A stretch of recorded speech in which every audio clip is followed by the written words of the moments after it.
Galera, o vídeo de hoje tá maluco. Trump ordena pausa em todos os subsídios e incentivos federais. Tá dando um baita alvoroço isso aí, vamos entender o que tá acontecendo. Vamos entender melhor a treta da Colômbia com os Estados Unidos. O Gustavo Petro fez uma baita carta destruindo o Trump. A gente vai ler trechos aqui dessa carta pra vocês. A Polônia e o Canadá assinaram um acordo de cooperação em energia nuclear. E mais do que especial, vamos comentar do Brasilzão aí, a parceria que tá rolando da Gol com a Azul. Nem a parceria, na verdade é uma junção dessas empresas. O que tá acontecendo, né? Que monopólio gigantesco esse que vai surgir aí no sistema de aviação brasileiro. E também vamos comentar um pouquinho do governo Lula, que essa última semana foi publicada uma pesquisa que mostrou que pela primeira vez, desde o início do governo Lula, a quantidade de pessoas que reprovam o governo é maior do que a quantidade de pessoas que aprovam o governo. Como sempre, sem enrolação, todos os assuntos aqui muito pertinentes para você se manter sempre muito bem informado. Vamos lá.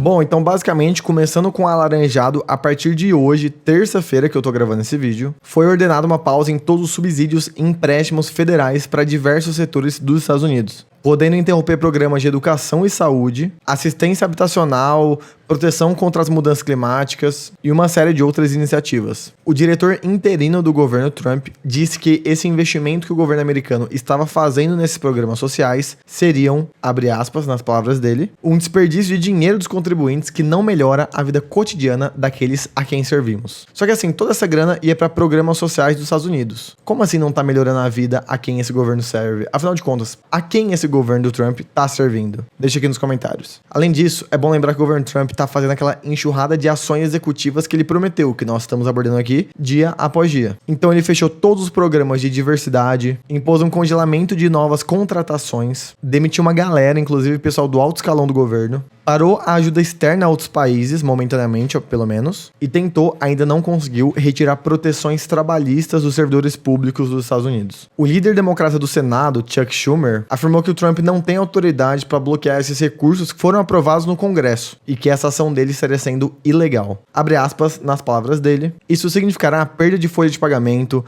de aluguel e tudo mais. Caos para tudo, desde universidades a instituições de caridade sem fins lucrativos, assistência estadual, a desastres, autoridades policiais locais, auxílio aos idosos e alimento para os necessitados. Todos esses setores poderão ser afetados. E aí, o que você acha que vai dar essa treta aí desses cortes? Ainda falando sobre o Trump, ele se meteu numa treta maluca com a Colômbia. Gustavo Petro, presidente da Colômbia, e o Trump entraram num acordo, né? Que o Trump falou, ó, ou você aceita a galera deportada aí na Colômbia, ou vamos encher de sanção, vamos bloquear a Colômbia inteira de tudo, qualquer jeito. O Petro prontamente aceitou ali receber os colombianos de volta. Mas afinal de contas, quem que é Gustavo Petro? Eu acho legal eu poder comentar um pouco aqui com vocês pra gente aprofundar nessa discussão para além do que é falado na grande mídia, né? Que muitas vezes não tem tempo nem capacidade de aprofundar nesses assuntos. Bom, Petro é o presidente eleito da Colômbia, né? Ele foi eleito em 2022. Ele já havia tentado a eleição outras vezes, mas perdeu em todas e ganhou em 22. Ele começou sua carreira política muito jovem, com 17 anos, e ele foi do M19, uma guerrilha urbana armada, formada por jovens de classe média que estavam desiludidos com a esquerda mais tradicional, essa esquerda mais domicilizada, sabe, mais calminha e tal. Ele já foi preso por 18 meses por posse ilegal de armas, né, por conta dessa guerrilha aí. Depois de um acordo com o Estado na década de 90, o grupo dele se desmantelou e ele começou a trabalhar na política tradicional. Ele foi prefeito de Bogotá em 2012, foi retirado por suposta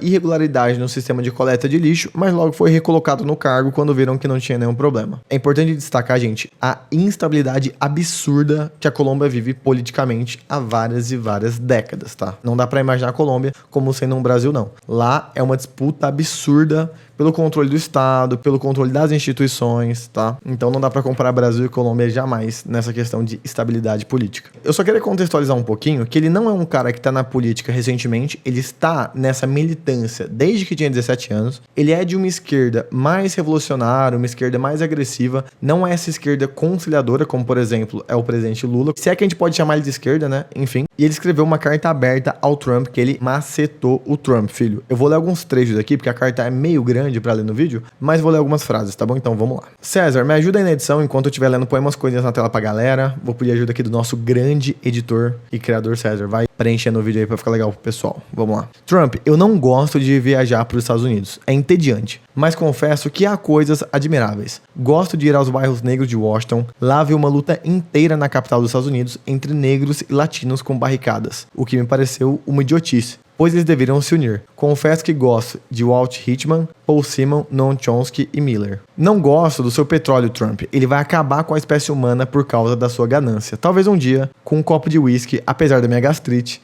possamos falar sobre o tema. Mas é difícil, porque você me considera uma raça inferior. Não sou, e nenhum colombiano é. Se você conhece alguém teimoso, sou eu. Pode, com sua força econômica e soberba, tentar dar um golpe de Estado como fizeram com Allende. Mas eu morro na minha lei. Resistirei à tortura e resistirei a você. Aí, rapaziada, nesse trecho ele até chama os países da América Latina. Vamos lá. Derrube-me, presidente, e as Américas e a humanidade responderão. A Colômbia agora deixa de olhar para o norte, olha para o mundo. O nosso sangue vem do sangue do Califado de Córdoba, da civilização daquela época, dos romanos latinos do Mediterrâneo, da civilização daquela época que fundou a República Democrática em Atenas. Nosso sangue tem os negros resistentes transformados em escravos por você. Na Colômbia está o primeiro território livre da América, antes de Washington em toda a América. Lá me refugio nas suas canções africanas. Seu bloqueio não me assusta, porque a Colômbia, além de ser o país da beleza, é o coração do mundo. A Colômbia está aberta ao mundo todo a partir de hoje, de braços abertos. Somos construtores de liberdade, vida e humanidade. Eles me informaram que vocês colocaram uma tarifa de 50% sobre o fruto do nosso trabalho humano para entrar nos Estados Unidos. E eu faço o mesmo. Que o nosso povo plante o milho que foi descoberto na Colômbia e alimente o mundo. Galera do céu, tendo em vista aí que os Estados Unidos já não tá tão bem das pernas com a China, com a Rússia, com países do Oriente Médio, com a Coreia do Norte, até com países da Europa que estão fazendo várias parcerias internas, já vou comentar do Canadá e da Polônia, inclusive, mais essa pedrada da Colômbia aí se colocando à frente. Tem que ter muita coragem para você ser um presidente de um país latino-americano, subdesenvolvido, e meter essa pedrada, hein? O que será que aconteceria? Ele falou que se tivesse um golpe de Estado, as Américas iam proteger ele e tal. O que você acha? Então, falando de acordos agora que os Estados Unidos não estão envolvidos, a Polônia e o Canadá estão fazendo um acordo de cooperação para energia nuclear. Esse acordo já foi assinado e busca uma cooperação intensiva na produção de energia. A Polônia está buscando a descarbonização da economia, ou seja, parar de usar o carvão e, consequentemente, né, os derivados dos combustíveis fósseis e ver a energia nuclear como uma alternativa para isso. E a ideia por trás é que a Polônia quer se tornar um polo tecnológico ali na Europa, por meio da construção de data centers, enfim, convergindo os fluxos de informação ali na Polônia, e o Canadá está disposto a ajudar. A principal transferência tecnológica será do Canadá para a Polônia. Então essa é uma grande parceria que os Estados Unidos ficou de fora, hein? Agora, chegando no ponto alto do vídeo, vamos comentar sobre o nosso Brasilzão. Nós sabemos que o setor de aviação no Brasil já é um monopólio gigantesco, é uma parada horrorosa de se ver. E agora está sendo planejada uma fusão das empresas Gol e Azul. O que está sendo dito é que essas empresas estão próximas à falência e que essa fusão salvaria essas duas empresas de acontecer isso. Só que assim, isso está parecendo muito mais uma construção de um monopólio, que é a tendência do capitalismo, principalmente nesse setor tão importante que é o da aviação, do que qualquer outra coisa. O governo Lula, de certa forma, tá aprovando isso aí, tá falando que vai ser uma coisa boa e tudo mais. Só que na prática, nós sabemos, gente, conhecimento aí geopolítico, geográfico e tal. Quando tem monopólios em setores de serviços, geralmente quem se ferra é o consumidor. O ex-presidente do CAD, que é justamente o órgão regulador brasileiro antitrust, que é essa união de grandes empresas e formação de monopólios, disse que o Brasil nesse setor precisa de mais concorrência e não menos. E ele disse, se a fusão for adiante, quem vai perder é o consumidor. No entanto, Costa Filho, ministro do atual governo, quer assim que ocorra essa fusão, e afirmou que a fusão ajudaria ambas empresas a sobreviver, preservaria empregos e aumentaria a conectividade. Caso isso aconteça, gente, essa nova empresa, né, seria maior do que a Latam e operaria 60% dos voos domésticos aqui no Brasil. Mais da metade. Vocês sabem que aqui nós somos contra o jornalismo declaratório que finge ser neutro para manipular você, porque de neutro nem sabonete febo é, né? Então assim, gente, a minha concepção sobre tudo isso é que caso ocorra essa fusão, vai ter realmente um monopólio e vai atrapalhar nós consumidores, pela falta de concorrência que vai acontecer. E um ministro do governo apoiar essa grande junção de empresas, para mim, é muito esquisito. Então, já falando sobre o governo atual, o governo Lula atingiu a pior popularidade da história. Uma pesquisa da Quest mostrou que o número de pessoas que apoiam o governo é menor do que o número de pessoas que reprovam. Aí dá pra gente comentar várias coisas aqui. Tem o problema da falta de comunicação do governo, por exemplo, no momento do escândalo do Pix, né?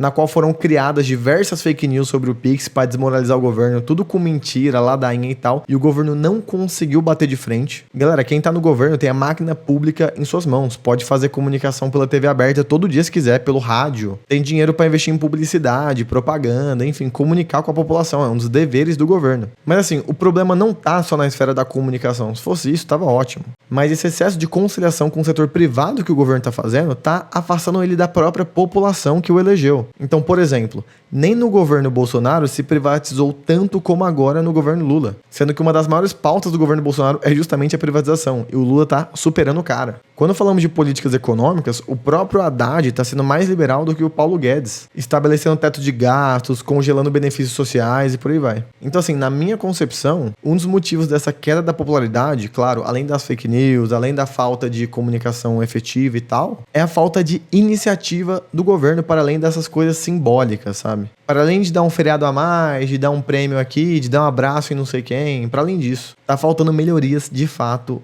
na vida da classe trabalhadora. E você, o que você pensa sobre o atual governo? Deixa aqui embaixo nos comentários. Muito obrigado por me acompanhar até aqui. Caso você seja professor de geografia, eu tenho uma plataforma de educação continuada para professores. Vem estudar comigo, o link tá aqui embaixo. Me segue no Instagram também e valeu. Até o próximo vídeo.